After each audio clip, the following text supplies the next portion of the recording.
I'm going to introduce Nathan Sweaney. It looks like Sweaney, but it's really Sweaney. And he is our next speaker. Thank you all, and have a good con.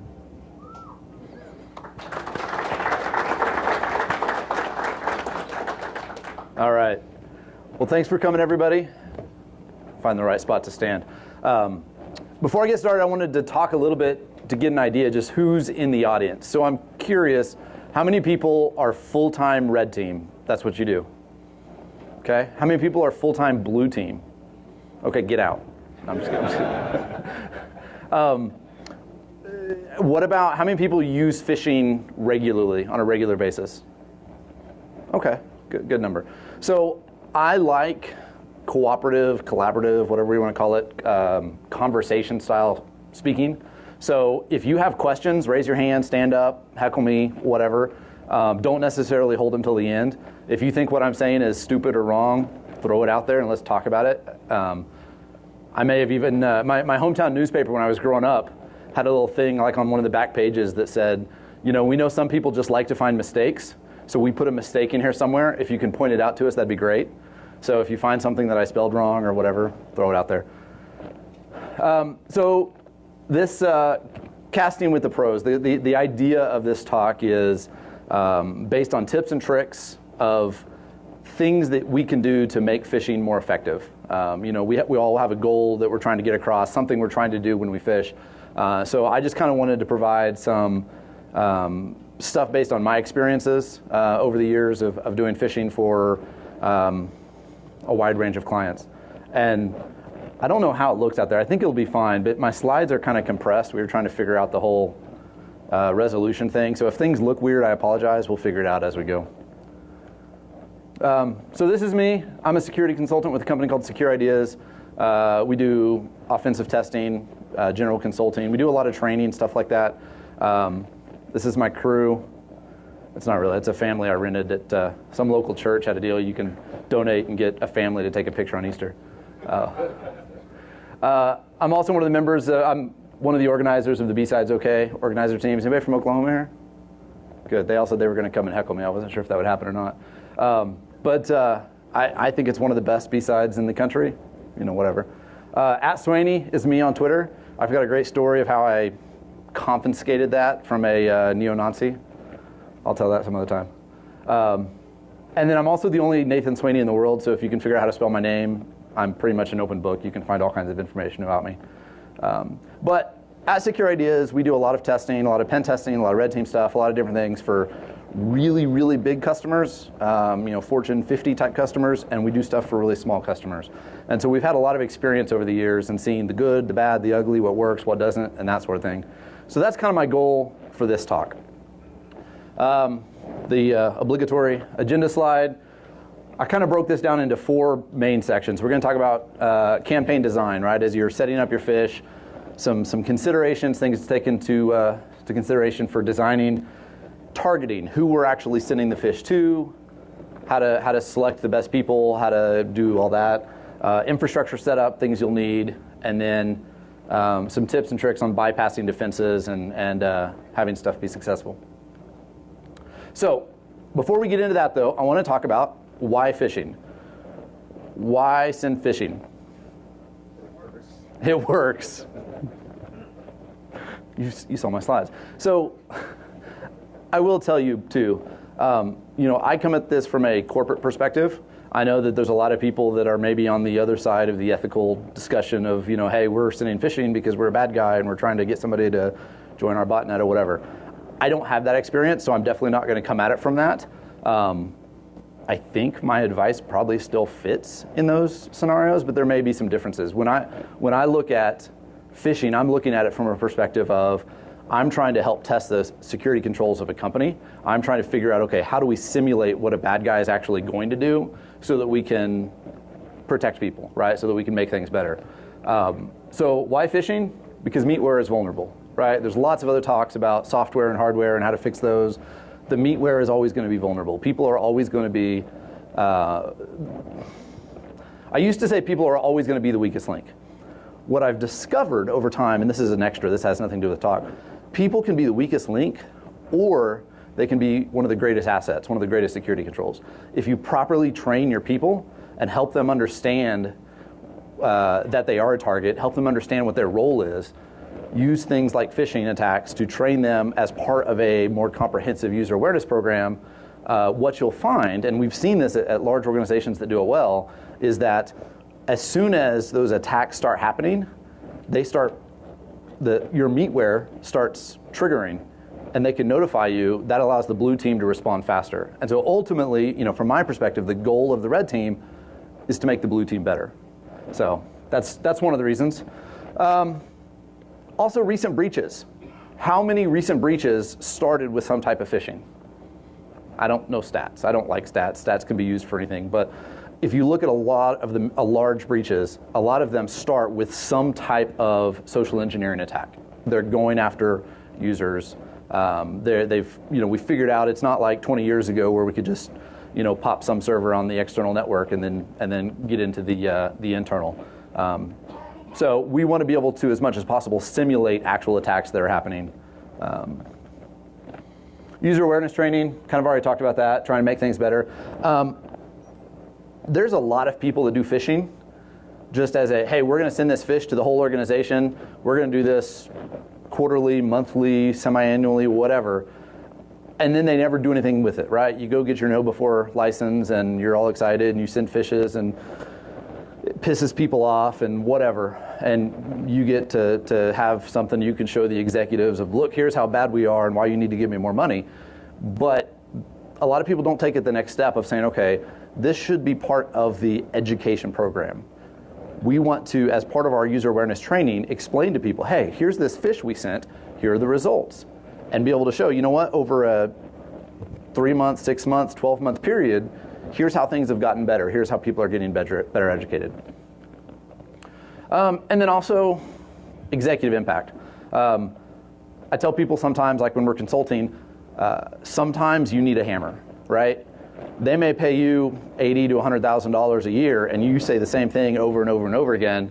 I come in and they pay me $20,000 for a week, and I say the exact same thing you've been saying, and all of a sudden, I'm the voice of God because I'm the external third party, right? Sometimes, if I have to be a hammer, use me as a hammer. Sometimes that's what phishing has to be. Sometimes we tell the people, hey, this is vulnerable. Hey, this could happen. This could happen. Sometimes the executives need to see that report that says, wow, we sent this phish and 95% of our users clicked this and installed it or whatever.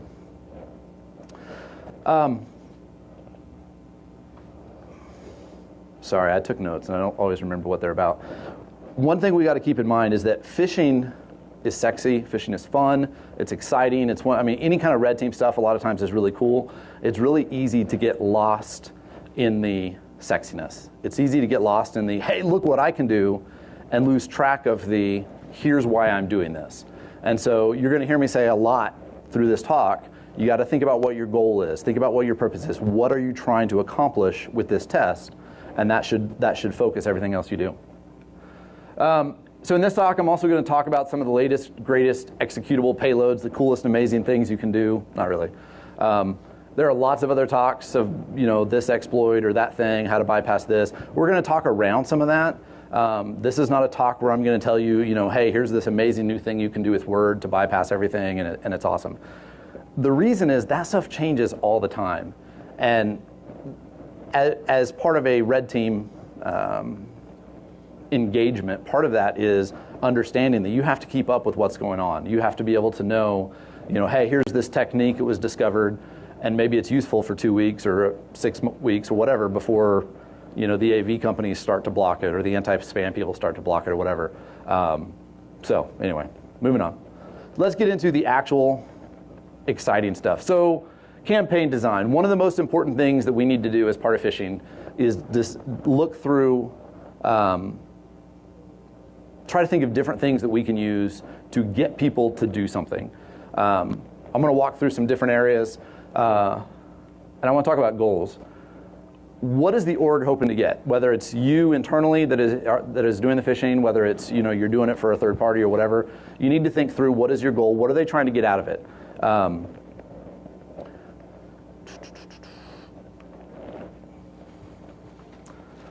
is this a goal-oriented test, or is this user awareness training? And I talked about that a little bit. A goal-oriented test, think like a penetration test, think a red team. I want to make something happen. I want to get a user to let me have access. I want to access this particular piece of data. I want to demonstrate, hey, because I send these emails, because I can get in here, I'm able to get access to your, secret recipe for your, 11 herbs and spices or whatever, and this is what happens. You got to think through, as you're designing the campaign, what am I trying to get at for that? It's also important to think about the consideration of white box, gray box, black box. I kind of assume people understand those terminology in this crowd. A lot of times we look at red teaming and we think, well, it has to be black box, right? That's just what it is. It's always black box. That's not always the case. I really like the concept of purple teaming, and I don't think we need to get too much into that, but the idea of combining blue team and red team working together.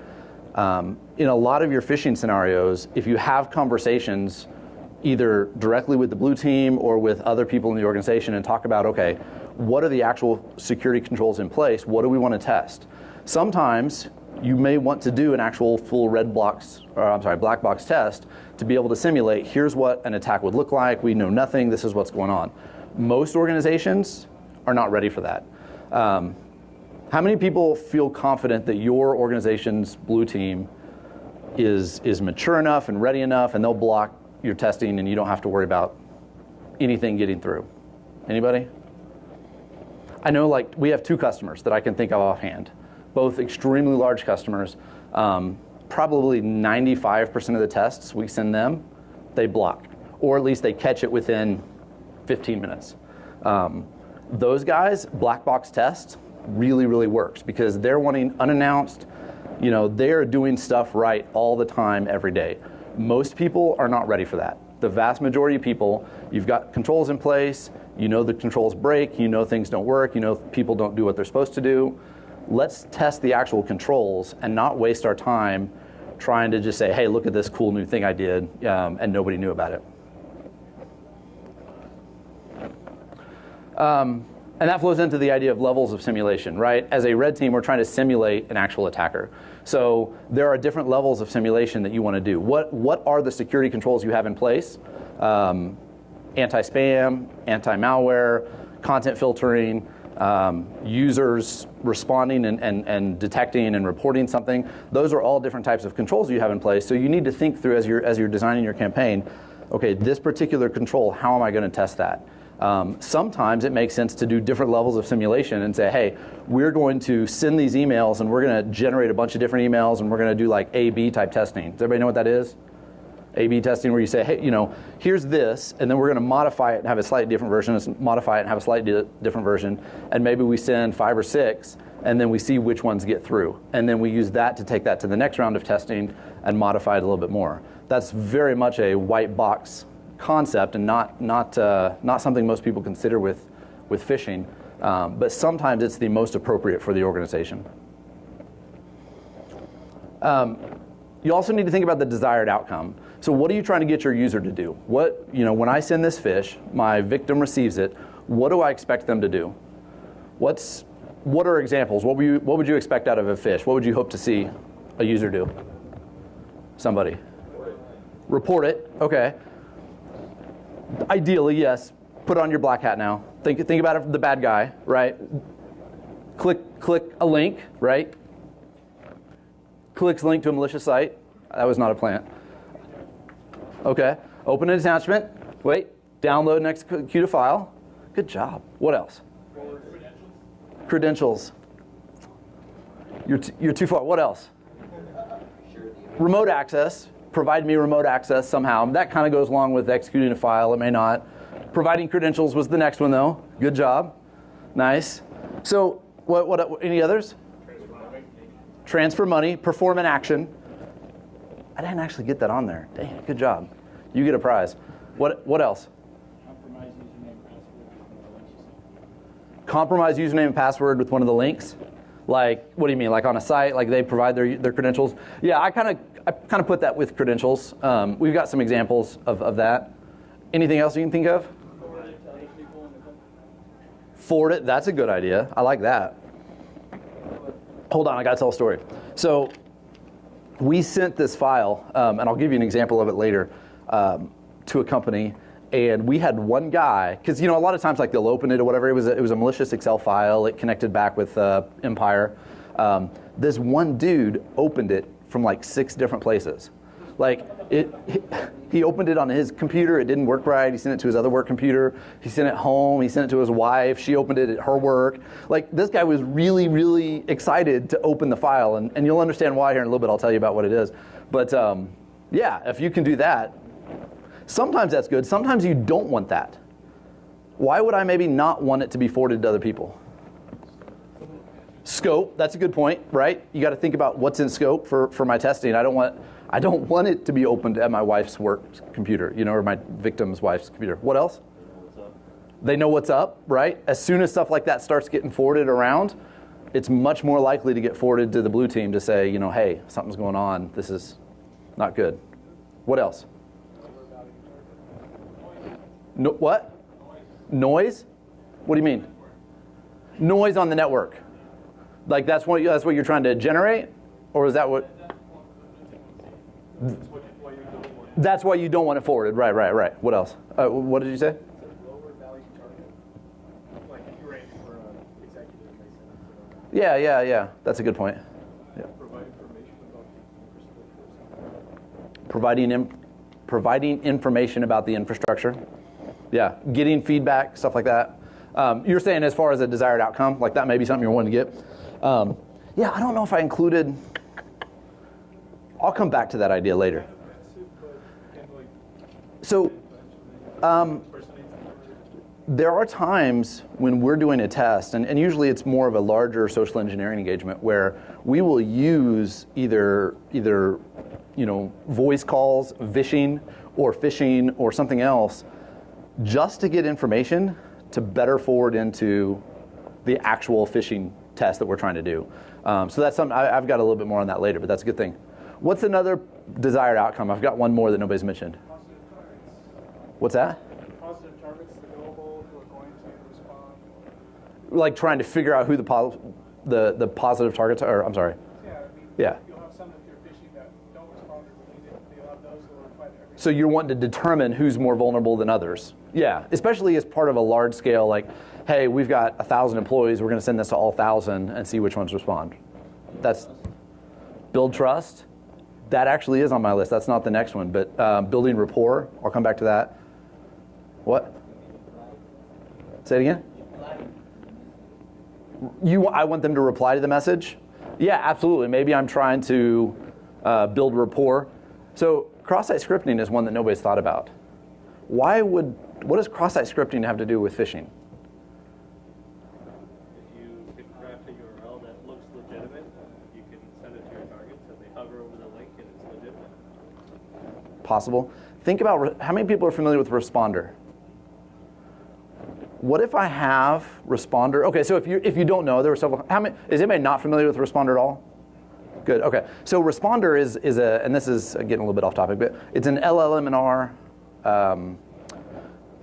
spoofing tool.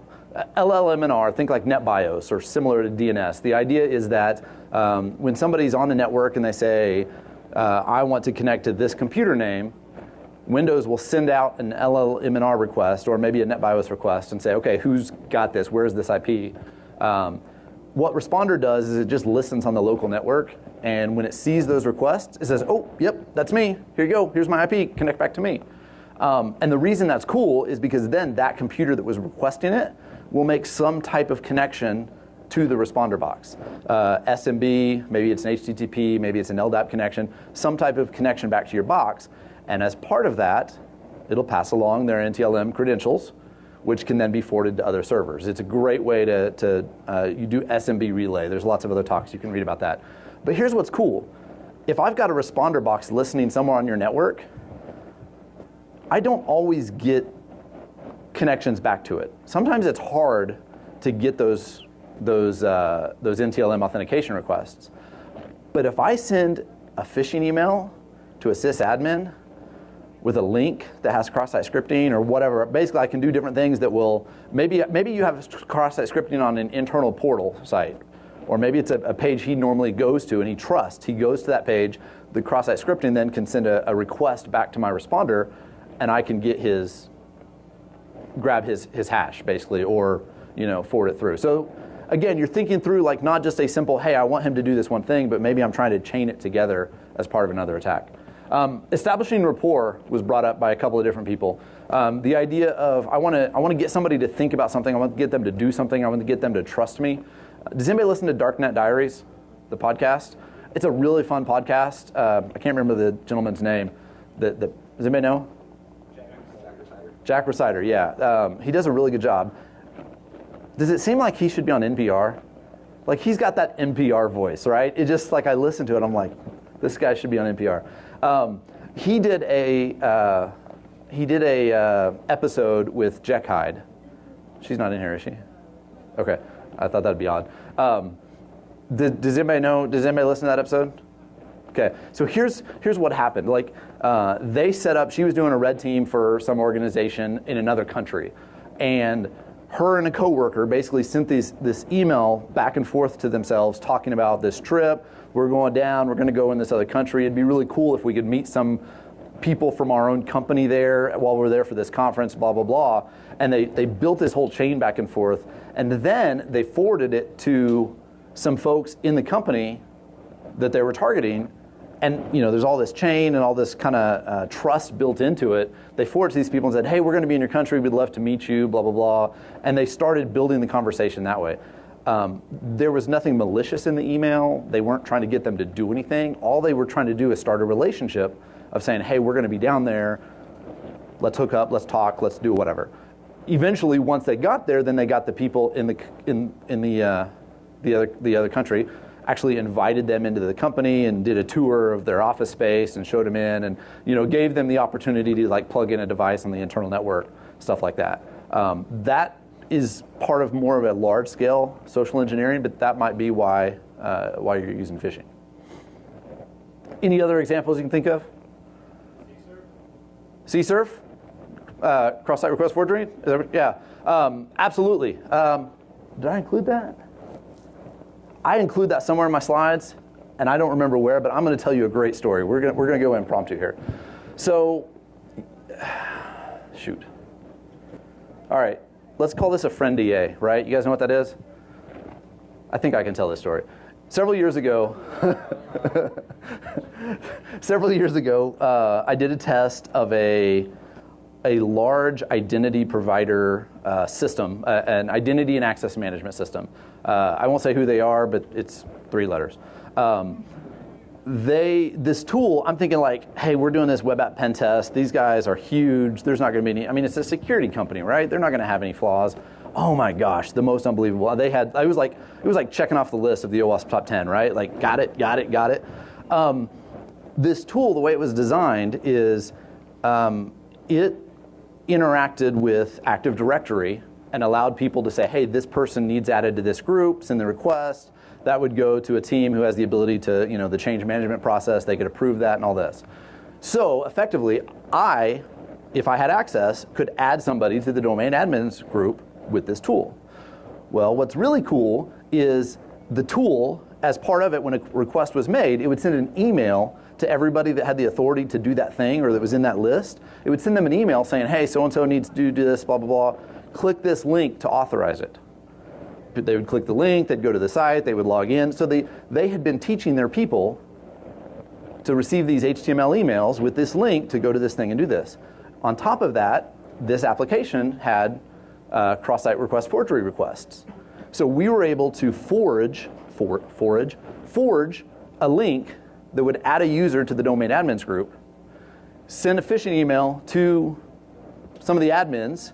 It looks like every other one they got. They're used to it. They click the link to go to the page and log in and check it out, and it added our user to the domain admins group. Like, that's a really cool fish. We don't see that very often, but that's a good one. All right, let's move on. So, ruse considerations. The ruse, what we're actually doing, what we're going to put. There's several things to think about here. I like to use current events, things that are going on in time right now. One of my favorites ever, and this is the one that the guy sent to 6 different computers. You remember when Trump was first elected? What was that, 2016? What was everybody concerned about? Like in January, what was the big thing? Nobody remembers. Benefits, right? He's going to take away health insurance and I don't remember all the hubbub, but everybody was concerned about benefits. So we were doing a test for an organization. It was a large university, and we sent a relatively small phishing attack. I think we hit about 50 users, 50 to 75, somewhere in there. And the email said something along the lines of, hey, we've already worked out our benefits for next year. Everybody's already signed it, but due to recent changes in Washington with the Trump administration, there's been changes to our benefits. Unfortunately, we've tried to minimize the impact. Unfortunately, some people are going to lose some benefits. The price is going to be raised for some people. Attached is an Excel document that summarizes the changes. Please review this, blah, blah, blah. That is a fantastic example of using a current event, especially something that's emotionally charged. Anytime we see big attacks, right, like there's a shooting or anything that happens in the news, those types of events are great for phishing because people stop thinking. I'm going to talk in a little bit about some of the psychology of that, but people quit thinking about what they're supposed to do and they react emotionally. Unfortunately, as red teamers, to simulate those attacks, we have to kind of use that as well. Holidays is another great one because things change. It's not business as usual. Things happen differently. So sending an email saying something like, hey, the holiday hours are changing, blah, blah, blah. We need everybody to get your time off requests or else you're not going to be able to take time off for the holidays. That's a great way to get people to click on things and do stuff. We're having a company-wide party. If you want to come to the party, we're having, I don't know, Britney Spears or something. And so click here to go to the page and register for the party. Don't forget to log in with your, NTLM authentication. Target specific situations. So we were doing a test recently for a company, and we found out just doing some recon that they are in the process of getting ready to merge with another company. So that was a great example of saying, we sent an email saying, hey, because of the merger, we're consolidating systems, and some of you guys are still using the old, file share system, and we're migrating over to this new one on Box, and so we've set up this thing with Box. Go here to log in with your company credentials so that you can connect to the new one and not lose access to your files, right? Nobody wants to lose access to the files. Sometimes it needs to be more personal.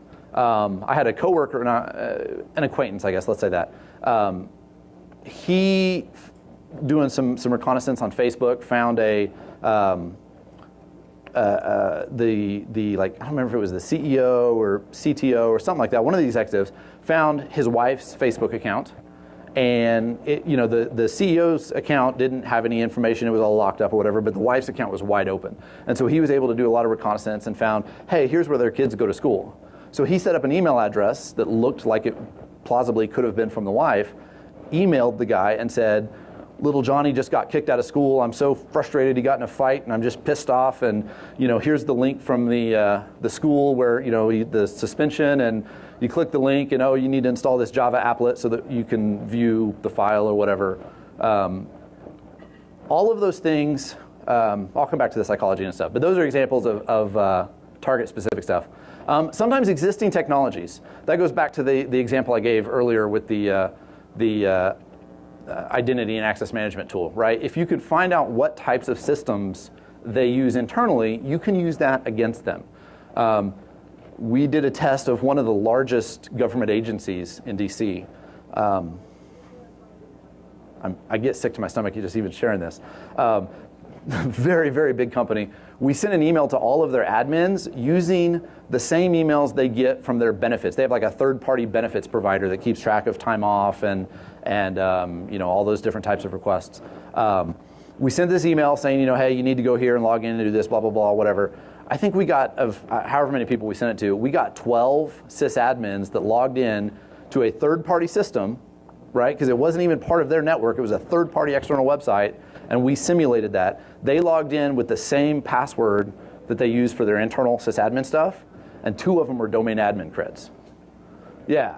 We had to sit down with the deputy administrator. We're like 4 hops down, I think, from the president. And he asked us, he's like, what is the chance that we could be the next OMB? Because this was shortly after the OMB breach, right? He's like, what's the chance that we could be the next? I'm like, if you're not already, it's because nobody's trying. Either you're significantly compromised and you don't know it, or really nobody's out there trying. So, yeah. All right, moving on. Domain name selection, right? So we're sending emails. They need to come from somewhere. Maybe we're going to have a landing page that you're going to go to. There's a lot of things we need to think about for domain names. This has to start with reconnaissance. Man, that's really small. I don't know if you can see it in the back.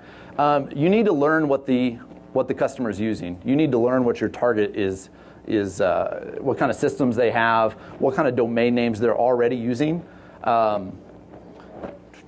Any third-party services, HR, payroll, training, the more and more that people outsource stuff to the cloud, the better that is for us, because people are used to clicking on links, right? We used to be able to say, if it doesn't come from company.com, don't click on it. This is the only place. But now everybody's used to clicking on stuff from all these other third-party sites. That's actually good for us. And the more we can simulate existing stuff they're already familiar with, the better. Again, that comes into familiar domains. If you can use something like, if their normal domain is company.com, if you use companymail.com, adding on little things like that are great way to get stuff by. Adding on, so let's say you register mailserver.com. I don't know if that's available or not. That's just an example. But setting up subdomains, mail.company.mailserver.com, right? Like everybody in this room, you'd think, well, you're not going to fall for that. Nobody's going to get that. My mom will fall for that. I guarantee it. We think people are going to be technical, and a lot of them they're clueless. They see a domain, it's an email. They don't, it says it comes from Nathan Sweaney. It must come from Nathan Sweaney. Why wouldn't it? Who would put that on there?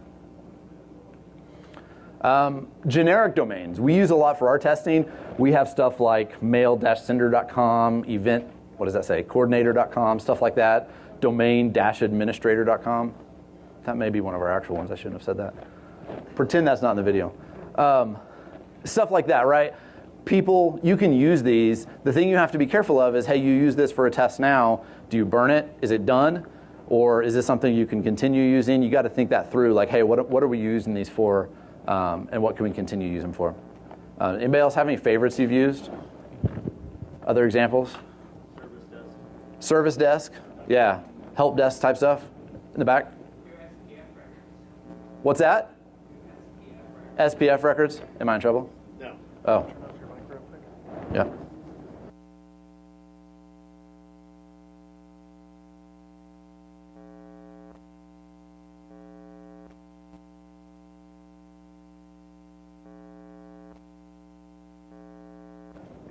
All right. So we just got notified that we have less time than we had intended.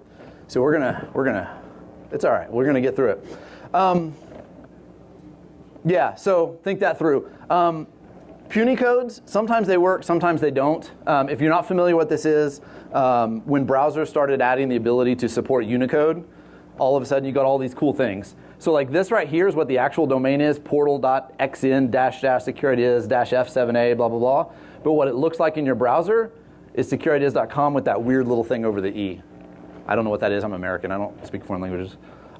Same deal. This one here, it's an I without the dot, right? It looks the same. You got to be careful with those. Sometimes they work really well. Sometimes it doesn't look the way you think it will look in their client. So again, it comes back to recon. You got to know what the person actually has, what systems they're using. So psychology. I talked about this a little bit earlier. Urgency, emotion, and familiarity. If you can use those three things, people will do things they're not intended to do, things they've been trained not to do. Every single one of you, if I can make you urgent, if I can generate a sense of urgency, and if I can make you emotional, if I can make you excited, angry, whatever, you will do things that you've been trained not to do. That's just human psychology is the way it is. We've got to use those things as part of our phishing. Does anybody know what the critical faculty is? Critical faculty is the part of our brain that says, all of this other stuff out here is not important. This is normal, everyday stuff. Don't worry about that. Focus on this.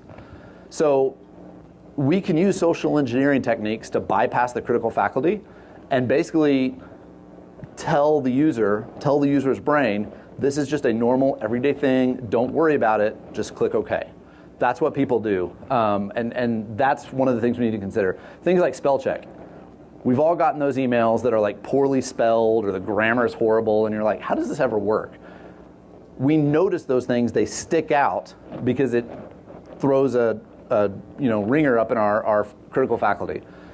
We need to make sure that things are spelled correctly. We need to mimic email signatures. If you don't know what the email signature is of your client or your target, shoot an email to them or somebody else or whatever, have a legit conversation and see what their signature looks like, and then you can use that for phishing of somebody else in the organization.